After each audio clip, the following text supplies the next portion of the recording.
talk to them about this game and the issues that your opponent is having that can be a big distraction for you and your club? I don't think it's a distraction. You know, it's not Laker business. We all focus on Laker business, and it's an unfortunate situation, but I really don't have an opinion on it. We just focus on trying to be the best version of ourselves and what we got to do. It's not about who we playing, it's about how we play and putting our best foot forward. How much, though, Coach, is it when you hear the news of them losing those guys? And I heard you say yesterday it's kind of like the same in-game prep, getting ready for this first game. But how much does it change putting together the game plan with them not being there? Is it all just about you guys? It's all about us. I repeat, it's not Laker business. You know, it's an unfortunate situation, but you know, we got to prepare for us to be the best version of ourselves and make sure we come out right with the right energy, the right urgency, the right effort, and be the most competitive together team for 48 minutes. Darvin, it's been 3 straight games for AD under 20, 20 points. Has there been any common threads in that? I know the idea is to get the offense flowing through him. What can you guys do to I think he has established that, man. I just think you got other guys stepping up scoring. Austin, Bees, you know, you got other guys putting in work. D'Lo. That's been the case more so than anything. They're getting help, both he and LeBron. Other guys are chipping in with the scoring responsibilities. So it's nothing that's an issue with him or we're calling his number any less. He's just playing the right way. And certain guys are open, certain guys have been hot. And we've made sure they had the ball as well. Now that we're to kind of the end of one chapter and the start of another, when he went down midway through the season, did you ever think that maybe he wouldn't be back? When you kind of heard about things like navicular and like all these like kind of nah, you know, I think we have some of the best medical professionals in all of sports. So, you know, no one panicked, nobody hit the panic button, and we just wanted to make sure we were clear on what we were looking at. And once we jumped that hurdle, the process started of getting them back on the floor, and there was a light at the end of the tunnel. So we just kept all faith in the fact that we had a plan and we stuck to the plan, and voila, here he is. All right, I was just saying, are you guys in this position without his durability down the stretch? Absolutely not. I mean, you've seen the way he's played. We needed all of those minutes, all of those wonderful moments, all of those spectacular performances, and not only him, but Bron and us having to juggle lineups when either one of them were out of the lineup or both of them were out of the lineup at the same time. It's just a testament to this group and being bought in, locked in, and really trying to work as a unit, work as a team. What ways have you seen Eddie grow up with ups and downs? Just him keeping a competitive mindset, him constantly seeing the glass half full, him encouraging his teammates, encouraging us as coaches, just in the spirit, just both he and Bron, the spirit has been at an all-time high. And, you know, you got these guys in here, a lot of these guys, you know, watched them as they were growing up and now they're on the team with them. So when they speak, it speaks volumes. And so it's just been great. Everybody, the belief, and they bought into what we're trying to do and the way we're trying to play and the culture we're trying to reestablish. They've just been bought in. What ways have you seen LeBron's influence? Just the preparation part of it, you know what I mean? Just the way Bron takes care of himself, the way he's focused, the way he pushes him to be great, the way Bron just, you know, manages his body and really thrusts himself into the action once he's able to get back out there. And the aggressiveness and tenaciousness in which he approaches the game, I mean, it's just, I think it rubs off on everyone. Both LeBron and D'Lo yesterday when asked about the Bulls game, the defense is going to be the key to getting you guys right. What about your defense, though? Like, what tenets to your defense stick out that need to be attuned when you're playing this Wolves? I just think containing the ball, really being highly competitive on the ball and not allow them to just take the ball any and everywhere they want to take it. Our shifts in activity, guys who are off the ball, supporting the guy that's on the ball, the initial defender on the ball. So we need, you know, the highest level of shifts, activities, guys being in their spots early, doing their work early to be in position. So we won't zigzag and give up an open shot. We're already there set, reading the guy, forcing them to kick it out, protecting the paint, then we're able to get out with an early good stick hand and keep the ball in front once again. And lastly, just everybody getting hits and defensive rebounding. Like that's number one. Controlling the ball, protecting our paint, and obviously getting good contests when we close out versus their jump shooters, but also when this shot goes up, we got to be looking for all the loose rebounds and 50-50 balls. And with one of your best on-ball defenders, Dennis Schroeder, missed these last couple games with neck soreness, how's he feeling? What's your anticipation for him? Feeling a lot better. Keeping him out the last game was more precautionary than anything. So he's had a few days to get some treatment. He's out here on the court now, going through some stuff, but he's going to be fine. We look forward to having him back in the lineup. Minnesota Timberwolves at the trade deadline.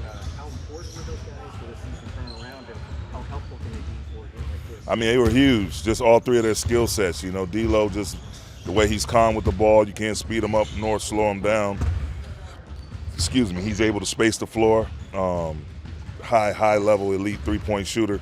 And Vando, just his energy and his activity defensively, his versatility, being able to guard different positions.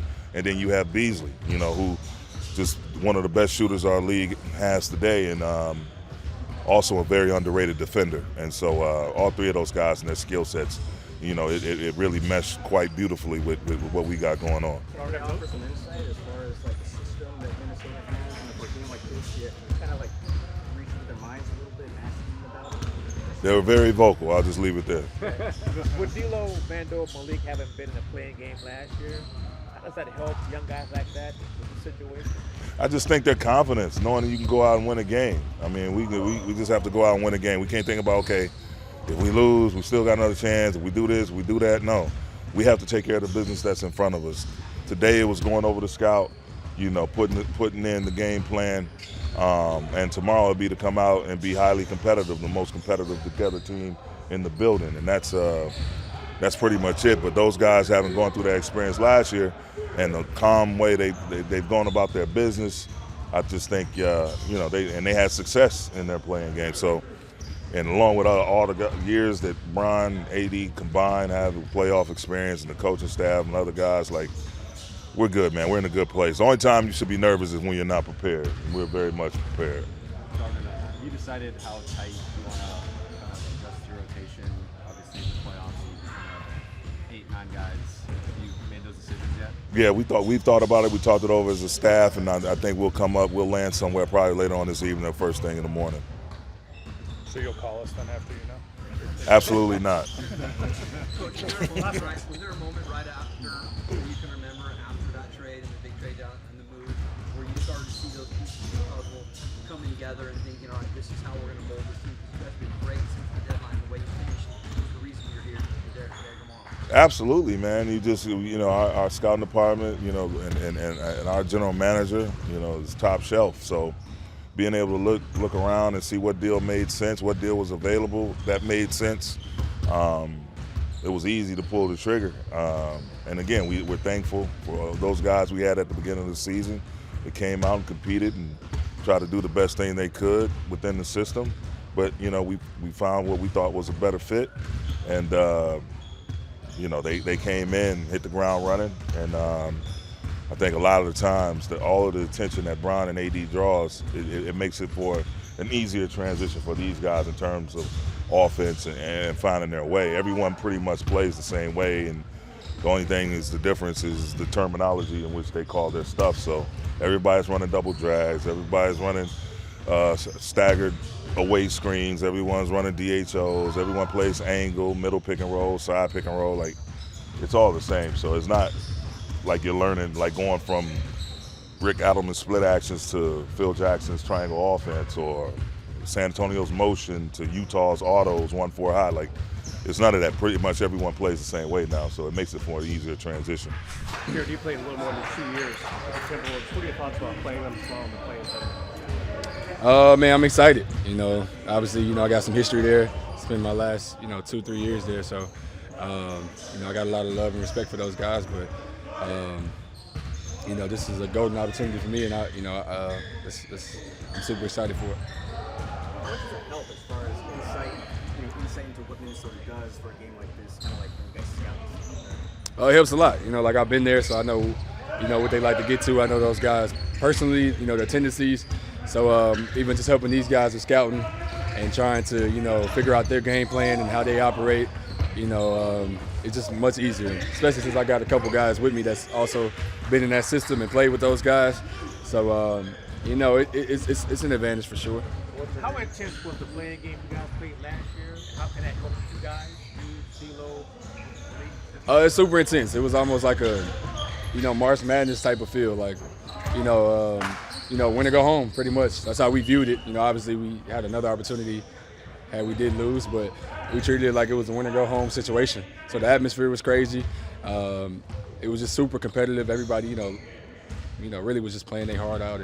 And from us, being in there last year, we kind of know how it is and what to expect. Pretty much same situation. We were at home. We were the 7th seed, and we went on to win and go play Memphis. So that's how we're viewing it this year as well. So it's kind of like the same setup. That experience can help you guys just coming on to it? For sure. Like I said, anytime, we've been in that exact situation, so we know what it takes. Some of me, Bees, and D-Lo, we kind of just know what it takes. And just don't take this game lightly. Don't look at it like we got an extra game to play. If we lose, we can't look at it like that. We got to look at it like that. We lose this game, we're going home. Sure, you're a guy with a lot of defensive sensibilities and take a lot of pride on that side. What's it been like playing with Anthony Davis, especially in these last? Well, I guess for a long time with him. That last year, the best defense in the league. What have you noticed from him as a defender that against another top tier defender is really? He's just an anchor. I would say probably the best defensive player I played with. Not only from his, reaction time, his ability, but his communication. He's always in the right spot. He's always helping out. He's very active, with his hands. Being a rim protector, he can guard in space, he can guard on the perimeter. He's just really elite on that end of the floor, and he makes everybody's job, just easier. Especially for me, guarding out on perimeter, guarding some of these faster guys or some of these premier guys in the league that, super talented. Me knowing that I got a guy like him, an anchor on the backside, it allows me to be more aggressive, and knowing he's got my back behind me, so he's been exceptional. Jared, ever since the trade deadline, what ways have you and Bianco tried to make things easier for the rest of the team? Say it again. Since the trade deadline, what do you think you and the other new additions have done to try to make things easier for the rest of the group? I would say just talking. I feel like here, just being able to communicate. And our guys, I think we were a very energetic group, so just kind of just bringing that energy, bringing some excitement, bringing some, some chemistry and communication. I feel like that's a big part in having a good team. Guys, having good energy, positive energy, and I think it's just contagious. So I think us kind of coming in and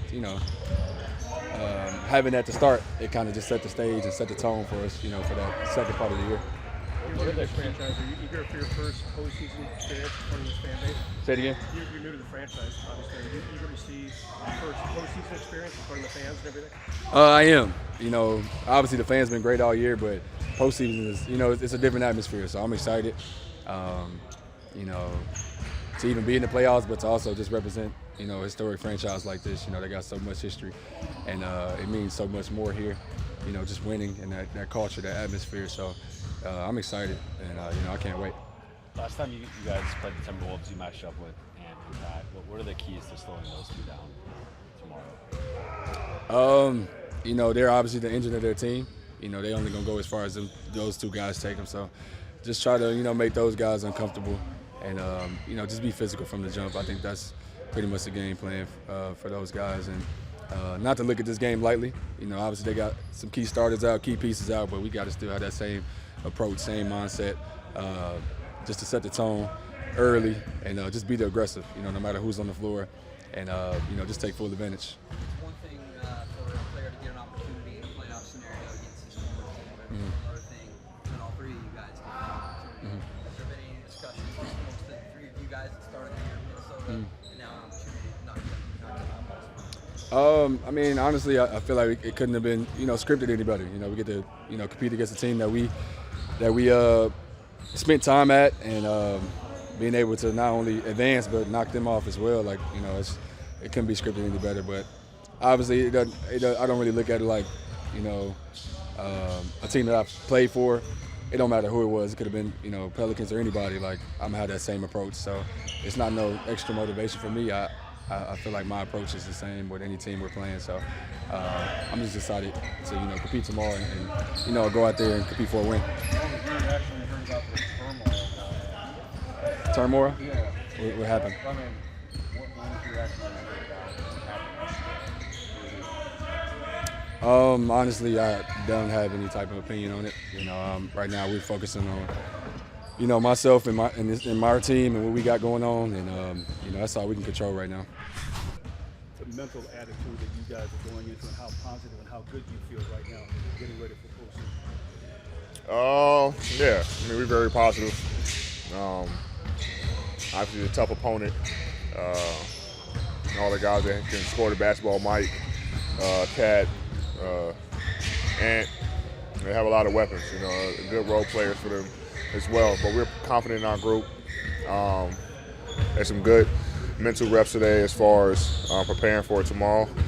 Come in and take care of business, and then move on to what's next. Where do you think the biggest slips have been defensively the last week? Communication. We haven't been communicating a lot. And we've been very good at communicating early on, especially when the trade happened. Just because we wasn't getting any reps, no practice time, so we had to make up for that with our voice. And I think obviously some guys in and out of the lineup. D'Lo's been in and out of the lineup, Dennis. And so when you kind of get into a rhythm, and then guys go out of the lineup, for injuries or whatever. New guys come in, but it doesn't mean that we slip in our communication on the defensive end. And we had a conversation about that, just getting back to who we are defensively.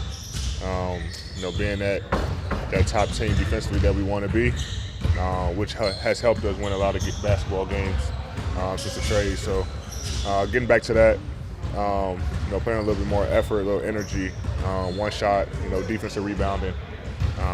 We've been giving up a lot of offensive rebounds of late. And then just getting back to the scrappiness that we've been used to playing with to help us get out and transition, when we're at our best. In what ways do you think you've personally grown this season through the ups and downs with not just the injuries, but the results with the season? Just mentally. Just staying positive. Usually something goes wrong.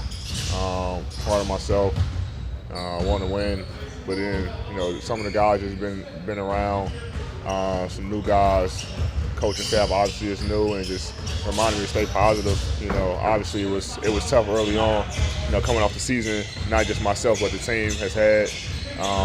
Not making the playoffs. Me playing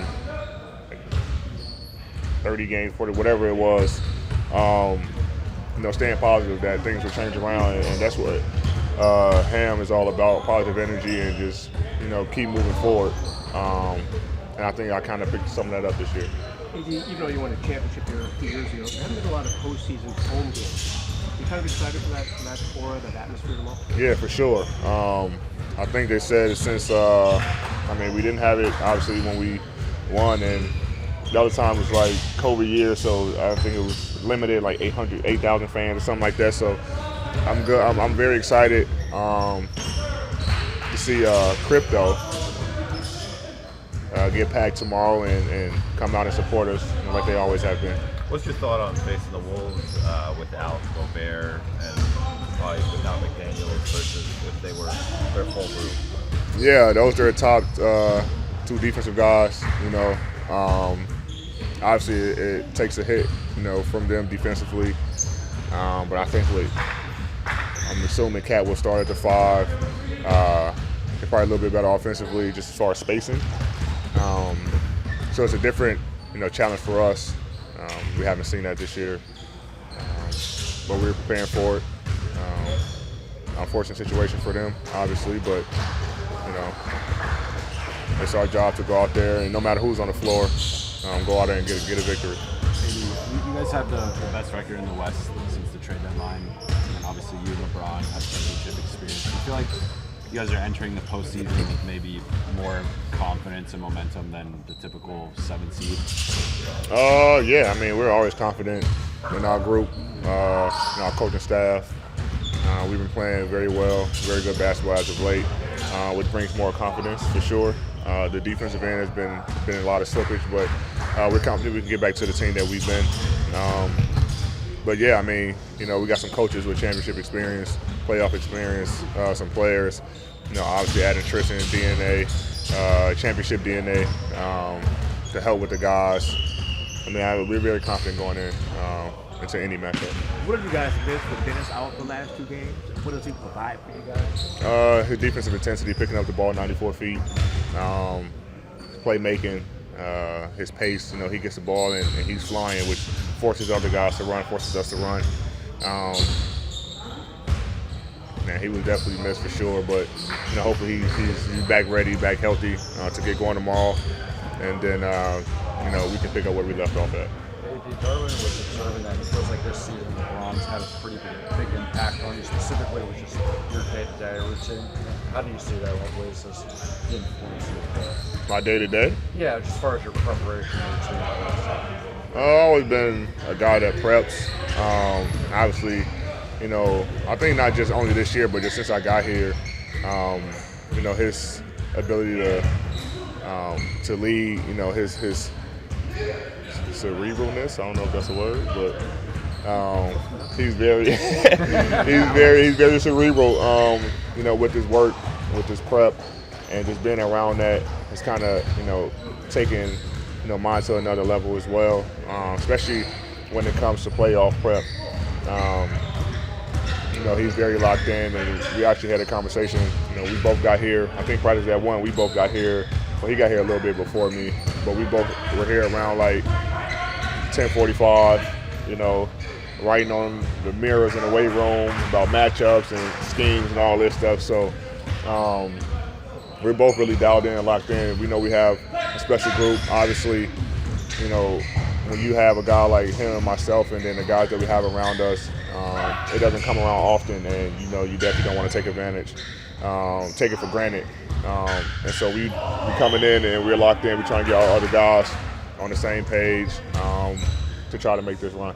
Did you have a moment here in the last maybe 48 hours where, given the adversity for yourself off the court, you're back on, healthy, trades and everything, you guys changes in the lineup? Did you have a moment maybe to kind of exhale for a moment and say, all right, now we're locked in the 7, we got our opportunity to play ourselves right into that 7-game series? No. The only moment that I really had was, you know, realizing the fact that we're here and not at home, especially because of the way we started. So I think that's probably the biggest, like, proud moment of the season that I had so far. Just, you know, it looked like we were gonna. I think they said like we had a 0.02% chance of making the playoff or something like that. So the fact that we're here, we're controlling our own destiny now. You know, win tomorrow, and we can, you know, have a couple of days off. You know, being a 7 seed and play Memphis. But we got to take care of business first tomorrow. So I think just after, you know, 82-game season, Sunday, seeing where we started and then realizing that, you know, we're here. That's probably a proud moment for not just me, but our whole group. Obviously, you guys are playing the Timberwolves tomorrow. Like, you guys picked a bunch of former Timberwolves in the trade deadline. How much do you guys really help to turn things around for you? Oh, tremendously. D'Lo, Bees, Vando. Big reason why we are in the position we are today. Bees with a shooter and D'Lo's playmaking. Vando, he's taking so many guys out defensively, just making sure that he's a monster on the ball or off the ball, his offensive rebounding. D'Lo's scoring ability, you know, he comes in, he had a couple 30-point games, just, you know, playing phenomenally well. And then, you know, Bees, obviously, he can shoot the piss out the ball. So them guys definitely helped us transition to the team that we are.